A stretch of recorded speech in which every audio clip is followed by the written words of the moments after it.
Buonasera a tutti, benvenuti alla sesta puntata di Frecce in zona Cesarini, con me sempre che sono Luca. Troverete il podcast sul canale YouTube di Frecce, gestito dalla bravissima Sara Arco, oltre che in audio su Spotify, sui vari canali dove avete trovato anche tutte le altre puntate precedenti. Siamo alla sesta puntata e finora il Venezia non ha mai vinto, quindi molto bene. Ovviamente no, scherzo, la situazione è sempre peggiore, e anche a Genova, in questo ennesimo scontro diretto più o meno, perché comunque il Genova non è molto distante dalla zona retrocessione, ma comunque molti più punti di noi rispetto alla salvezza, e quindi sì, doveva essere l'ennesima partita per provare a fare punti e risalire un po' la classifica, ma invece niente. E, prima di parlare della partita, credo sia doveroso fare un breve accenno alla questione di Ben Yedder.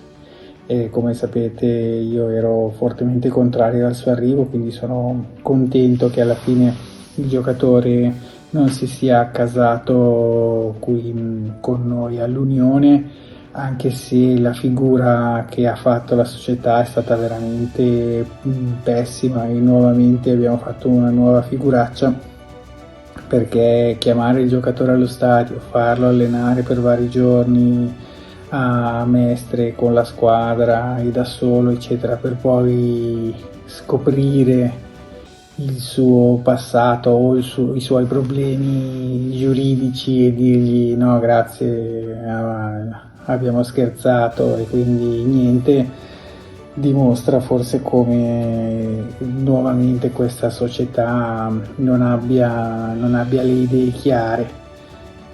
E quindi sì, si poteva benissimo evitare, o una volta chiamato la società si sarebbe dovuta assumere le responsabilità di convocarlo, comunque firmare il contratto con lui anche fino a fine stagione, oppure si doveva fare a meno e dirgli guarda, sarai stato anche un grande ex giocatore ma non fai per noi. Invece noi abbiamo deciso comunque di fare questa ennesima figuraccia. Comunque chiuso l'affare Ben Yedder per fortuna, e quindi sì, andiamo un attimo a parlare di Genoa Venezia, un attimo, anche perché non è che ci sia granché da dire. Il risultato finale 2-0 per il Grifone, e il risultato tutto sommato giusto, direi. Vieira, allenatore del Genoa, ha lasciato a noi bene o male il pallino del gioco. Comunque il Genoa non è che abbia fatto chissà che gran partita nell'arco dei 90 minuti. Noi abbiamo avuto qualche occasione nel primo tempo, un tiro dalla distanza di Nicolus Caviglia con la palla, uno strano effetto che stava per ingannare il portiere, un altro gol sbagliato di Quique Perez che però calcia alto sopra la traversa dal limite dell'area, e forse avrebbe potuto fare meglio.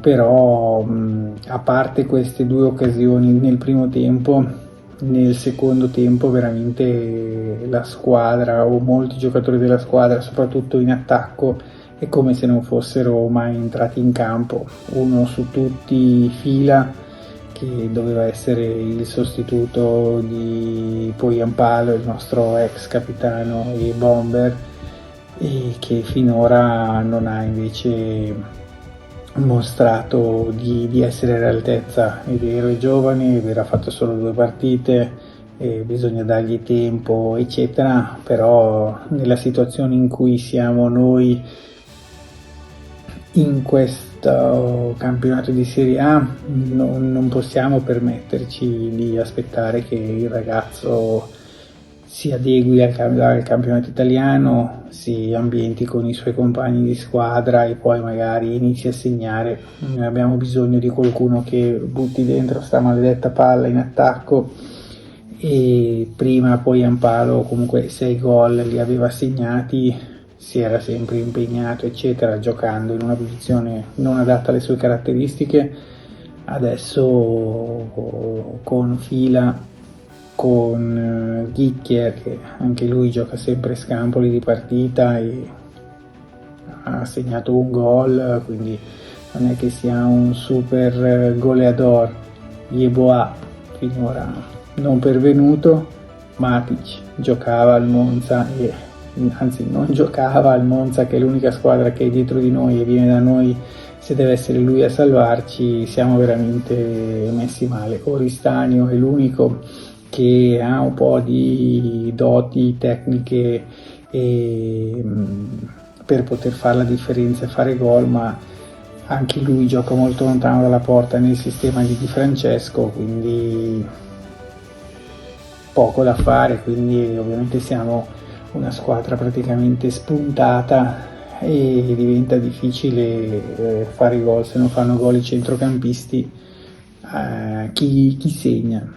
Non si sa. Quindi anche Quique Perez, sì, bravo, ha giocato bene eccetera, però a me ricorda un po' un Ringhio Gattuso, che in fase di centrocampo, di interdizione eccetera molto bene, però non chiedete a Ringhio o a Chico Perez di fare gol, perché si è visto i risultati davanti alla porta, cioè non proprio davanti, però comunque in fase conclusiva. Quindi vedremo. Sabato arriva la Lazio, partita ovviamente difficilissima, e anche le prossime giornate di campionato sicuramente non ci aiuteranno. Non faccio previsioni su quanti punti andremo a raccogliere, perché sarei abbastanza catastrofico nel preannunciare i prossimi risultati. Vedremo. Intanto comunque sabato bisogna riempire lo stadio come sempre, far sentire ai giocatori il nostro supporto, perché comunque i giocatori quello possono fare. Scarso impegno finora, a parte in qualche occasione, non c'è mai stato, quindi il loro lo fanno, quindi più di così purtroppo non riescono, e di sicuro la colpa non è loro ma della società, che non è intervenuta nel mercato in maniera adeguata per cercare di mantenere la categoria. E quindi sì, vedremo. Poi ho intravisto anche sulla carta stampata notizie che mettono o pare mettessero Di Francesco in bilico, e cosa che, pensando a come la società si è comportata, ha agito in questo anno, o comunque dalla promozione in Serie A, sarebbe anche logica, ma in una logica totalmente folle, perché esonerare Di Francesco adesso in queste situazioni di campionato non avrebbe assolutamente senso. Sembra la stessa cosa fatta 3 anni fa con Zanetti, dove a gennaio gli viene smontata la squadra e piano piano si lascia che la squadra cali in classifica, per poi esonerarlo quando ormai la situazione è irreparabile. Quindi se dovesse succedere questo, sarebbe l'ennesima dimostrazione che questa società veramente non è in grado, cioè non credo lo faccia apposta, però forse probabilmente non è in grado o non ha le capacità per seguire una linea chiara o come si dice, un progetto. Anche perché mandiamo via Di Francesco per prendere chi? Magari uno alla Ballardini, che ci fa giocare un calcio di 10 anni fa, dove magari sì, qualche punto si porta a casa eccetera, ma da lì alla salvezza la vedo comunque dura. E personalmente preferirei andare allo stadio a vedere partite almeno dove si prova a giocare, si prova a fare il massimo, almeno a giocare un calcio divertente e non un calcio difensivo per portare a casa il punticino contro le grandi, dove fai un tiro in porta, loro 20 e speri che alla fine non facciano gol, eccetera. Quindi se proprio la società dovesse decidere di esonerare Di Francesco, tecnico che a me non è mai piaciuto e l'avevo già detto altre volte, però col quale oramai secondo me si deve andare a fine campionato e poi quando saremo in B a quel punto le strade molto probabilmente si separeranno. Però se proprio si dovesse cambiare allenatore, che si prenda l'allenatore che poi ci accompagnerà l'anno prossimo nel campionato di Serie B, campionato che si preannuncia difficilissimo, perché comunque la B non è mai facile, basta vedere tipo squadre come la Sampdoria e la Salernitana che sono in zona play-out e dopo aver trascorso anni recenti in Serie A, quindi il campionato non è facile, quindi o si sceglie un allenatore che comincia già adesso a lavorare per l'anno prossimo oppure non avrebbe senso.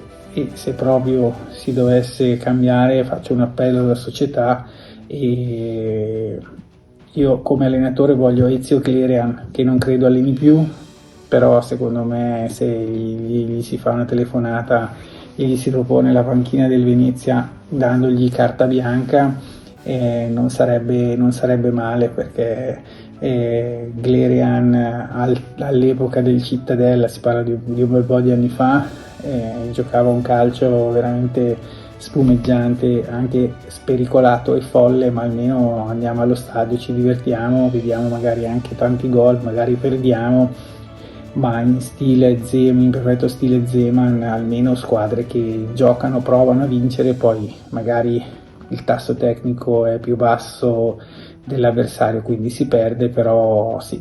Ezio Clerian, ti aspettiamo sulla panchina arancia nero verde presto, però sì, anche questo molto probabilmente non succederà, però sì, il prossimo campionato di Serie B si prospetta interessante, soprattutto considerando che il Palermo resterà in Serie B nonostante la campagna acquisti di questa sessione invernale.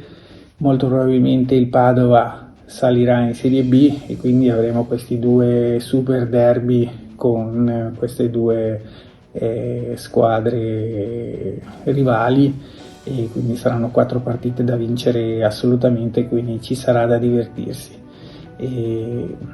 Per il resto, da qui a fine stagione sarà molto probabilmente un contare i giorni che mancano alla matematica certezza della retrocessione in Serie B.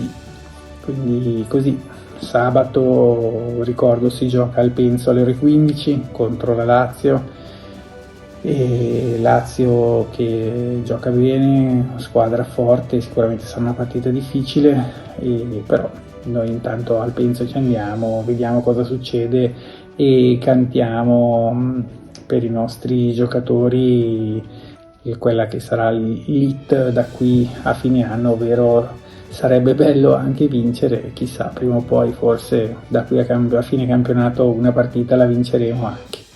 E niente, per questo è tutto, grazie dell'ascolto e un saluto a tutti, buona serata, ciao!